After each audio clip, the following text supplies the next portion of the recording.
Welcome to This Week in Valorant. I'm your host, Zeph. I buy too many skins from Valorant, Yanez. Today, we will be talking about the Tarik and Wardell drama. Sadak, who has he signed with? And is Evil Geniuses truly the most evil org of them all? All of this and so much more on This Week in Valorant.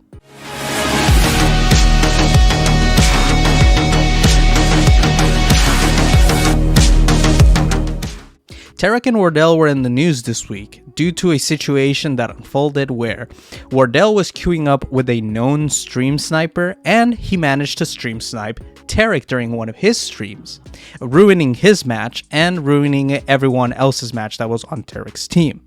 This sparked up a whole debate about stream sniping, stream delays, and smurfing. And how does smurfing come into the equation? Well, known YouTube coach WooHooJin called out Tarik for being a hypocrite in a situation like this because Tarik likes to smurf in plat lobbies. Now, this is because Tarik has friends who are lower elo players who he enjoys playing with, and he said that he was doing it only for fun. He also said that when it comes time, he will clutch up for his team, which inherently ruins the experience for people who are actually trying. There's no way that those plat players or low gold players are going to really be able to compete against Tarik, who is a known immortal player. Now, he called out WooHooJin saying that he was only doing it for fun, but in my opinion, you should be able to play with your friends in this little mode that Valorant has had since the beginning of the game. It's called unrated. Now, the reason I say you could play unrated with your friends is because there's no rank restriction for that mode at all. I don't understand what the difference between queuing unrated and ranked is. They're both the same experience, obviously aside from overtime, and there's no RR involved. But that is the whole point of having unrated, is that you can queue with your friend who is immortal while you're a silver demon, quote unquote, and that is the function of unrated, to have fun. You are inherently ruining the experience of other people when you make a Smurf account and go to lower elos to help your friends or your quote-unquote e-kitten that you've never seen in your life.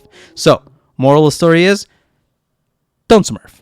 If you're enjoying today's content, please make sure to leave me a like and a subscribe. It helps out the channel a lot and makes sure that I can keep making these videos. Sadak announces that he has signed with a new organization. And who is it?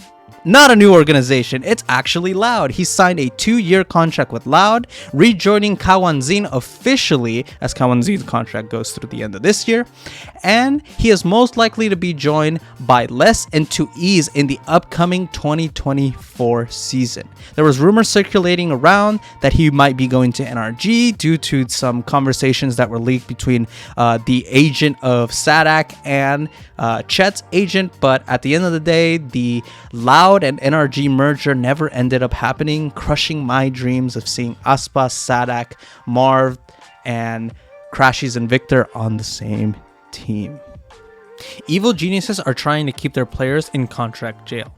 In a recent report, NRG reached out to EG in order to buy out the contracts of Ethan and Demon 1, but were denied by the organization.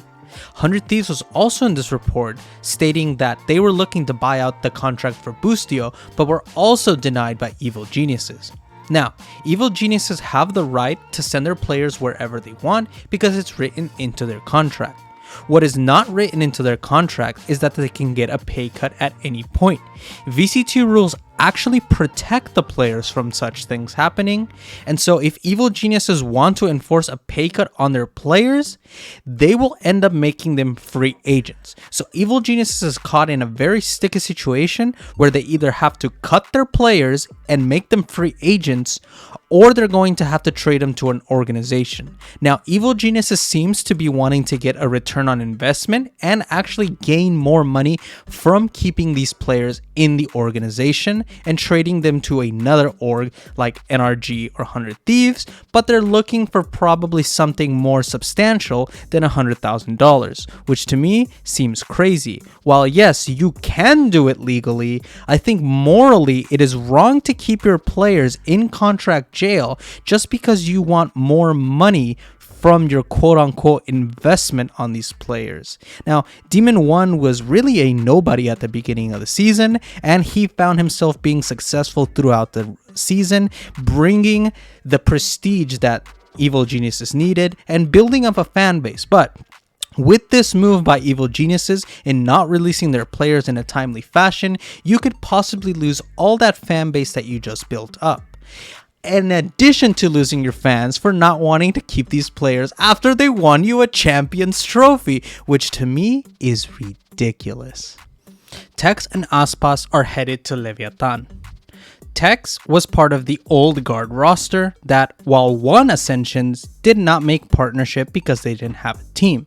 And ASPAS is coming from Loud, a championship winning team that, while didn't do amazing in 2023, managed to win VCT Americas, which I think is an accomplishment of itself. ASPAS requested more money from Loud, the organization, but was denied, and so he went and searched for a new team.